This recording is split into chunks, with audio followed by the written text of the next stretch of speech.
Quando historiadores descrevem o ano de 1896 em Niagara Falls, geralmente focam no triunfo acima do solo. A inauguração da primeira usina hidrelétrica de grande escala do mundo, o gênio do sistema de corrente alternada de Nikola Tesla e os 100.000 cavalos de potência que logo alimentariam Buffalo e além. Mas a verdadeira história, aquela que mal apareceu nas revistas de engenharia, aquela que ainda hoje permanece enterrada em notas de rodapé de arquivos, começou abaixo da superfície. Começou com uma simples ordem de escavação. Engenheiros foram instruídos a cavar sob as cataratas, esculpir câmaras para turbinas e determinar se a rocha-mãe poderia suportar a infraestrutura massiva necessária para aproveitar o poder do rio.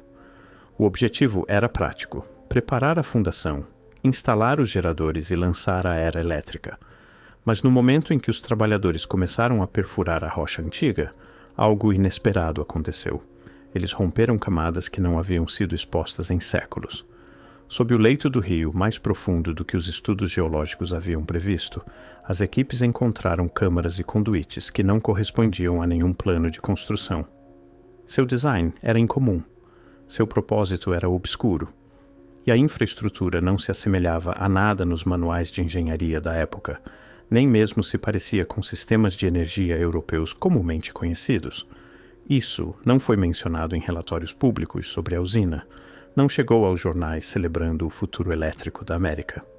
Mas nas notas internas daquele ano, uma frase silenciosa aparece repetidamente. Infraestrutura pré-existente, profundidade inesperada, origem desconhecida. A história oficial, mais tarde, simplificaria tudo isso como túneis de moinhos abandonados, cavernas naturais de calcário ou simplesmente características geológicas mal identificadas. Nada incomum, nada digno de discussão. Mas as fotografias de construção da época, aquelas reveladas em escritórios obscuros enquanto Niagara se preparava para eletrificar o mundo, mostram algo diferente. Mostram trabalhadores ao lado de paredes de túneis cortadas com precisão muito mais limpa do que qualquer broca da época deveria permitir. Passagens revestidas com canais tão uniformes que, mesmo na iluminação precária da fotografia de 1896, a engenharia é inegável. Sistemas de distribuição e caixas de cabos que não se assemelham a nenhuma infraestrutura elétrica conhecida, mas algo mais antigo, mais complexo, mais deliberado. E quanto mais fundo cavavam, mais as camadas paravam de parecer geologia natural e mais pareciam tecnologia que havia sido instalada, operada e deliberadamente enterrada. A princípio, as equipes de construção tentaram categorizar tudo da maneira mais simples possível: velhos túneis de mineração, canais de erosão natural, detritos de tentativas anteriores de aproveitar as cataratas. Mas à medida que a documentação se acumulava e mais câmaras eram descobertas, as inconsistências se multiplicavam. Por que algumas das estruturas subterrâneas foram construídas com capacidade de suporte de carga muito superior a qualquer coisa planejada para a usina? Por que certos conduítes eram moldados em seções modulares, como se produzidos em massa, em vez de esculpidos à mão? Por que algumas passagens se estendiam na escuridão muito além da área de qualquer construção documentada? E a pergunta que perturbava até os engenheiros mais experientes: por que esses sistemas eram tão sofisticados? Niagara Falls, em 1896, era pioneira em distribuição elétrica. No entanto, a infraestrutura sob partes da zona de escavação parecia construída para propósitos que nenhum engenheiro contemporâneo conseguia identificar. Equipes de construção admitiram discretamente entre si que o design e a precisão não se alinhavam com nenhum projeto conhecido, e embora nenhum deles estivesse usando termos como tecnologia perdida, estavam reconhecendo algo igualmente perturbador. Alguém havia construído um sistema de energia ali antes, não obras hidráulicas simples, não moinhos primitivos, algo completamente diferente. À medida que a documentação aumentava, o silêncio também aumentava. Relatórios ficaram mais curtos, descrições tornaram-se vagas, fotografias pararam de mostrar as vistas mais amplas das descobertas. E então as zonas de escavação foram parcialmente preenchidas novamente no final de 1896, cobertas onde necessário para as novas instalações de turbinas, e muito do que foi exposto retornou à escuridão. Apenas fragmentos permanecem, notas, um punhado de fotografias e os testemunhos silenciosos de engenheiros que viram as câmaras antes que algumas delas fossem seladas para sempre. Mas mesmo do que sobrevive, um padrão se torna visível. Infraestrutura avançada demais para qualquer projeto americano documentado. Engenharia precisa demais para a linha do tempo aceita. Métodos de construção que parecem herdados em vez de inventados. Tecnologia que parece pertencer a uma era completamente diferente de construção. Quando as equipes de construção passaram da primeira geologia reconhecível sob Niagara, as expectativas eram simples. Acreditavam que encontrariam rocha-mãe sólida, talvez algumas cavernas naturais formadas por erosão hídrica e restos espalhados de tentativas industriais primitivas. Nada incomum, nada extraordinário. Mas em poucas semanas essa suposição desmoronou porque, em vez de rocha intocada, as equipes descobriram camada após camada de construção pré-existente que não se comportava como infraestrutura abandonada deveria se comportar. A primeira anomalia foi integração. Cada camada, construção conhecida, subníveis desconhecidos, e o que quer que estivesse abaixo, parecia seguir a mesma lógica de distribuição de energia, os mesmos padrões de conduítes, a mesma estrutura de engenharia. Eras diferentes não deveriam fazer isso. Diferentes construtores, diferentes propósitos, décadas diferentes. Eles não constroem em perfeita integração com sistemas que vieram com séculos de diferença. No entanto, sob Niagara, fizeram. Canais de cabos de uma era conectavam-se diretamente a câmaras enterradas metros abaixo deles. Centros de distribuição compartilhavam o mesmo layout geométrico mesmo quando separados pelo que parecia ser gerações. Era como se cada grupo que já construiu neste terreno estivesse explorando uma rede elétrica original, uma que não existe mais em nenhum registro histórico. À medida que os trabalhadores cavavam mais fundo, as camadas ficavam mais estranhas. Sob o calcário e rocha-mãe esperados, começaram a encontrar infraestrutura que não se parecia em nada com a engenharia do século XIX. Conduítes muito maiores, tolerâncias muito mais restritas. Padrões que pareciam matematicamente precisos demais para qualquer linha do tempo documentada da América. Algumas câmaras pareciam quase super-engenheiradas, espaços abobadados com acústica perfeita, fabricados com precisão que não correspondia às capacidades industriais da época. E então veio a descoberta que intrigou até os membros mais conservadores das equipes de engenharia. Cerâmicas de alta temperatura, superfícies de túneis revestidas com materiais projetados para suportar calor extremo, câmaras inferiores com blindagem térmica, paredes com propriedades de isolamento que só fazem sentido para sistemas gerando enorme poder. No entanto, não há registro histórico de Niagara ter tido tal geração de energia antes de 1896. Nenhum documento mostrando processos industriais exigindo esse tipo de gerenciamento térmico.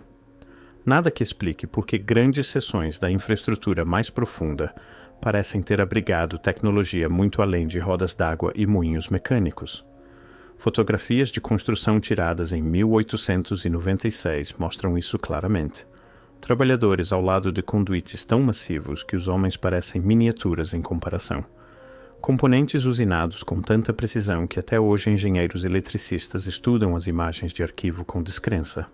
Tolerâncias e ajustes que se assemelham à infraestrutura de energia moderna, muito mais do que qualquer coisa atribuída à América do século XIX. Mas o detalhe mais perturbador não foi o que apareceu nas fotografias, foi o que não apareceu nos arquivos. Os relatórios oficiais escritos nos meses após a abertura da usina mal mencionam essas características. Alguns desenhos omitem as câmaras mais profundas inteiramente. Certa infraestrutura é resumida com termos vagos como construção anterior ou formações geológicas, mesmo que as fotografias mostrem que era muito mais complexo do que isso. O silêncio é difícil de ignorar, porque se essas descobertas mais profundas realmente pertenciam a períodos históricos conhecidos, por que não foram descritas em detalhe? Por que os sistemas incomuns não foram documentados minuciosamente? Por que as fotografias foram espalhadas por coleções de engenharia privadas, em vez de reunidas em um único arquivo do projeto? O que as equipes de construção descobriram foram estruturas que não correspondiam à engenharia americana primitiva, não correspondiam aos sistemas de energia europeus e nem mesmo correspondiam entre si, em nenhum sentido convencional. Em vez disso, formavam uma linguagem tecnológica estranha, uma que parecia vir de múltiplas eras, mas de alguma forma permanecia unificada, integrada e impossivelmente precisa. O primeiro choque veio com as próprias câmaras. Não eram escavações grosseiras ou túneis de utilidade estreitos. Eram espaços geometricamente perfeitos, salas moldadas com dimensões exatas, tetos abobadados que mantinham sua curvatura impecavelmente, e caixas de cabos dispostas com coerência, quase como os remanescentes de uma usina principal que não existe mais em nenhum arquivo. Algumas câmaras estavam completamente seladas, embaladas com preenchimento tão denso que os trabalhadores pensaram ter atingido rocha sólida. Mas uma vez abertas, revelaram interiores que pareciam intocados desde o dia em que foram fechados. Paredes lisas, canais cortados com precisão e infraestrutura que levantou mais perguntas do que respostas. E então veio a característica que ainda intriga pesquisadores hoje: as unidades cilíndricas gigantes de contenção. Oficialmente, foram mais tarde rotuladas como velhas caixas de turbina ou equipamento de moinho abandonado. Mas nada nelas se encaixa na construção típica de roda d'água ou maquinário industrial primitivo. Eram simétricas demais, usinadas com precisão demais e perfeitamente seladas demais, como se fossem projetadas com ferramentas capazes de manter tolerâncias que associamos à fabricação moderna. Algumas contenções eram grandes o suficiente para vários homens ficarem de pé dentro. Outras continham mecanismos internos que pareciam projetados para rotação em velocidades tremendas. Trabalhadores de 1896 as descreveram em cartas privadas como recipientes engenheirados, não tanques de armazenamento, mas contêineres com propósito de geração de energia, embora ninguém pudesse dizer qual poderia ter sido esse propósito. Outra anomalia apareceu nos sistemas de roteamento de cabos. Não eram simplesmente conduítes descansando em pisos de túneis. Muitos estavam integrados nas próprias paredes de rocha, posicionados em ângulos que não faziam sentido de engenharia, embutidos em pedra que claramente antecedia qualquer sistema elétrico que a América oficialmente possuía. Isso criou uma possibilidade desconfortável. A usina acima do solo pode não simplesmente descansar sobre geologia conveniente. Pode estar sobre algo muito maior, uma infraestrutura elétrica cuja capacidade nunca foi registrada, nunca ensinada e nunca explicada na história oficial de Niagara Falls. Quanto mais fundo os trabalhadores cavavam, mais estranhas as descobertas se tornavam. Seções de conduítes apareciam com dimensões perfeitamente uniformes. Algumas superfícies eram polidas e lisas, quase sem atrito. Outras mostravam ranhuras cortadas com precisão tão limpas que engenheiros elétricos modernos ainda discutem sobre quais ferramentas poderiam tê-las produzido. Mas a descoberta que causou mais confusão foram as formações cristalinas dentro de certos conduítes. Algumas pareciam fundidas às superfícies metálicas. Outras mostravam propriedades eletromagnéticas que cientistas de materiais de 1896 não conseguiam explicar. A explicação oficial oferecida depois: depósitos minerais, cristalização natural. Mas isso não explica por que essas formações aparecem em padrões organizados, não crescimento aleatório, mas estruturado, engenheirado, projetado para conduzir ou regular corrente elétrica. Esse tipo de ciência de materiais requer conhecimento muito além da capacidade do século XIX, muito além de qualquer coisa registrada na história tecnológica americana. Logo após essas descobertas, algo incomum começou a acontecer. Câmaras foram preenchidas novamente. Passagens foram bloqueadas. Seções profundas da zona de escavação foram isoladas de exploração posterior.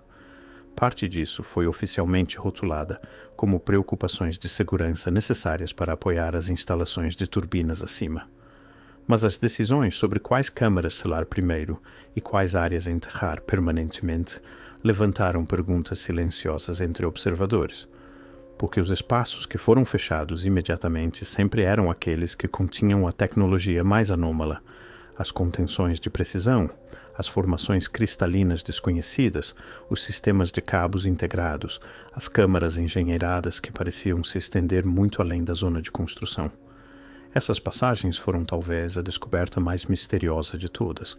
Não eram túneis aleatórios. Faziam parte de um padrão organizado, uma grade de conduítes que parecia menos geologia e mais infraestrutura. Alinhados, medidos, planejados, como se outrora servissem um sistema continental de distribuição de energia, um que se estendia sobre a América do Norte muito antes da corrente alternada de Tesla ser projetada. E ainda assim, quase assim que foram descobertos, muitos foram selados novamente, suas entradas bloqueadas, seu propósito inexplorado, sua existência silenciosamente removida de relatórios de engenharia subsequentes. Quando você estuda as semanas finais da construção de 1896, algo se torna impossível de ignorar. A escavação não terminou. Foi interrompida. Não concluída, não finalizada. Interrompida. Quanto mais fundo as equipes de construção iam, mais o tom de suas notas mudava. Entradas iniciais eram confiantes, quase rotineiras. Mas no final, a linguagem se torna cautelosa, vaga e estranhamente incompleta, como se alguém mais de repente controlasse o que poderia ser documentado. E é aqui que o mistério final começa, porque as últimas câmaras que abriram sob Niagara Falls não eram comuns, não eram geológicas, não eram obras de moinho abandonadas, nem mesmo eram identificáveis como qualquer tipo conhecido de infraestrutura.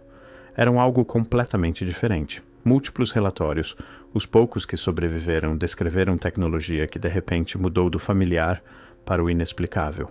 Contenções com tolerâncias tão restritas que você não conseguiria encaixar papel entre componentes. Sistemas de cabos balanceados com precisão que a América do século XIX nunca deveria ter.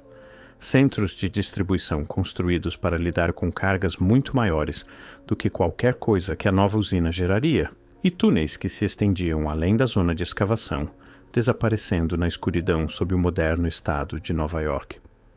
Mas aqui está a parte que sempre fica enterrada.